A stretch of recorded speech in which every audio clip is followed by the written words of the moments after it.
The year is 2018. In the world of boxing, the bantamweight division had always been a battleground for speed, skill, and tenacity.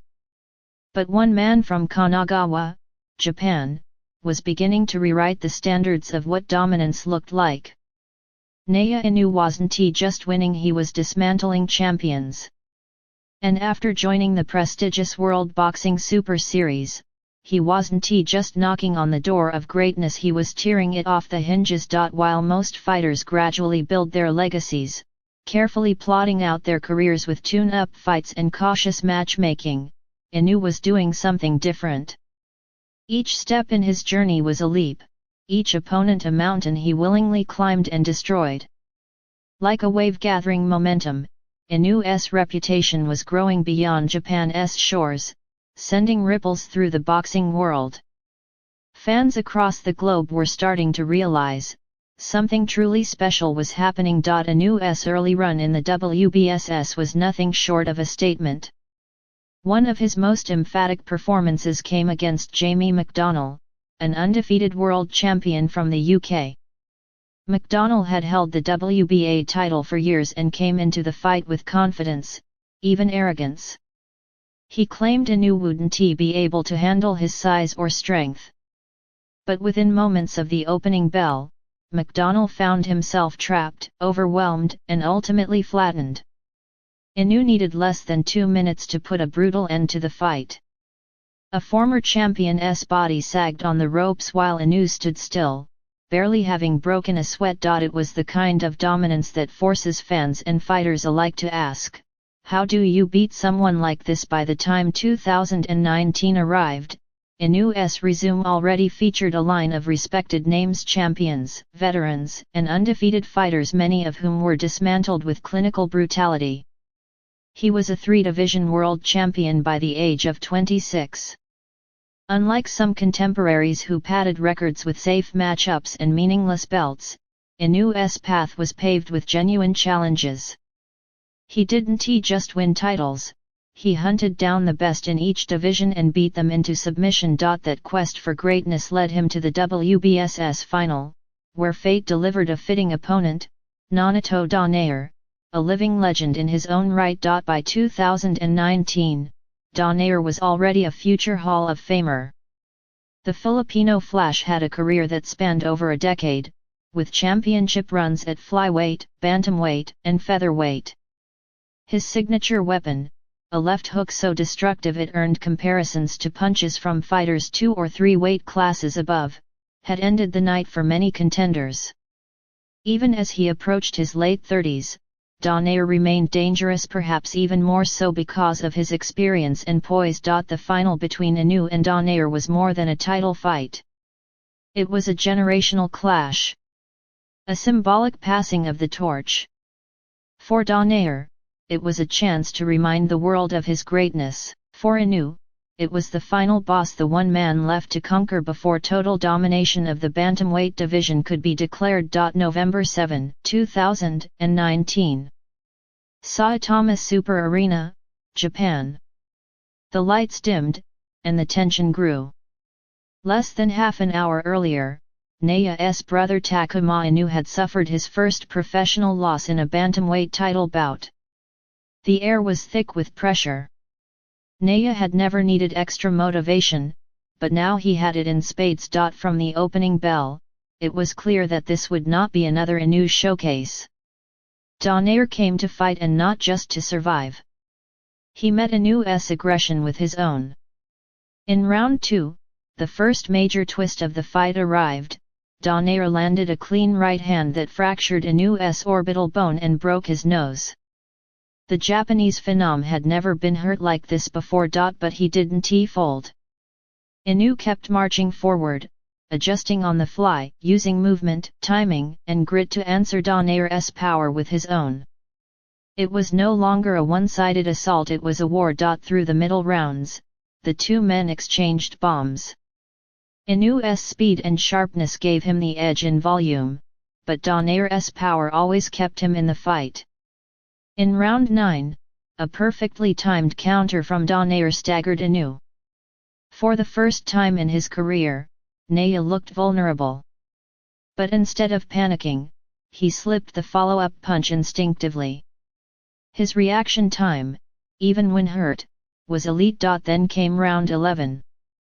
Inoue dug a left hook into Donaire's liver, an absolutely brutal body shot that made the Filipino legend double over in pain and take a knee. For a moment, it looked like the fight was over. But somehow, Donaire beat the count. Not only that, he fought back. The final round saw both men push through pain, fatigue, and injury. When the final bell rang, the crowd roared, not just for the victor, but for the spectacle. For the story. For the legacy that had just been written. Inoue was declared the winner by unanimous decision. It wasn't just another win, it was a defining moment. He became the unified WBA and IBF bantamweight champion and added the Ring Magazine Fight of the Year to his resume. But the real prize was intangible: respect.